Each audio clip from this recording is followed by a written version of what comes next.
Hi, it's Stephanie here with mahalodotcom. You know, a lot of teenagers struggle with low self-esteem and body image issues. And Vanessa's here to talk more about this. First of all, Vanessa, how do we know if our child is suffering from an issue with their body image?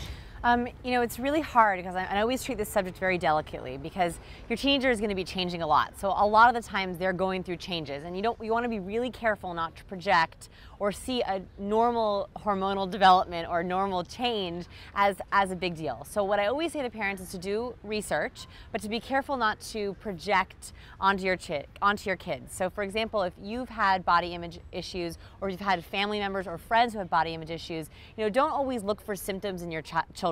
I think what's really important is to have a baseline talk with them and say, look, I know that your body is changing. We've talked about sort of the sex talk and what puberty is, but if you ever feel uncomfortable or upset or depressed about something, you can know that is not normal. You can always talk to me about that. Give us some examples. I mean, the one that comes to mind for me is, young girls and weight. That's just one example. What are some of the others of body issues? Yeah, so young girls and weight, and also young boys and body image. There's a couple different, it's come out recently that teenage boys or even younger boys are seeing images of men in magazines and on TV, and they all seem to have these perfect bodies. So boys are actually getting very concerned with weight. Also, they're getting very concerned with muscle development. That can also tempt boys into trying steroids or thinking that they feel too puny.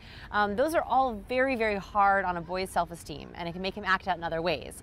Other issues can be girls who are not only concerned about their weight, but also concerned about acne. That's a big one that a lot of parents don't think about, and that all contributes to a healthy self-body image. And you can be very open with your children in talking about this. We do not need to tiptoe around weight or acne or any of those things. You can say, have you ever felt that way? Or even better, do you know any friends who have felt that way? That can be sort of a more neutral way of asking them what they think, and they can say, oh yeah, I have heard of this girl, or I do know about this girl, which is a great way for them to see that you are concerned, they're welcome to come to you, and you can bring up the issues that they might be thinking about or worrying about.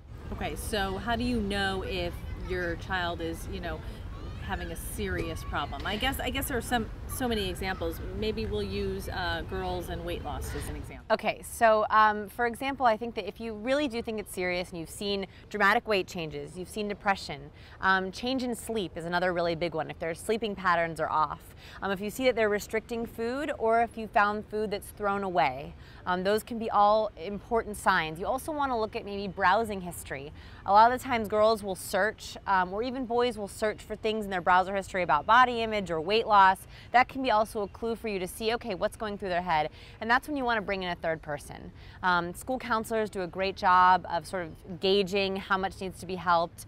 You can also talk to coaches or dance class teachers. They're also very into health, and they know what's healthy and not. And then also your pediatrician. If you're going in for that yearly exam, saying, I would love for you to bring that up for them. That way the pediatrician can tell you, what, everything seems fine, or I'm a little concerned. Yeah, thank you so much. Great advice. Again, keeping that open dialogue and really watching for those signs and taking those steps. Absolutely. Thanks, Vanessa. Now, if you would like more information about any of the topics discussed here, you can go ahead and click on any of these links, or you can go ahead and subscribe to Mahalo Parenting, or go ahead and send us an email at requests@mahalo.com. Thanks for watching.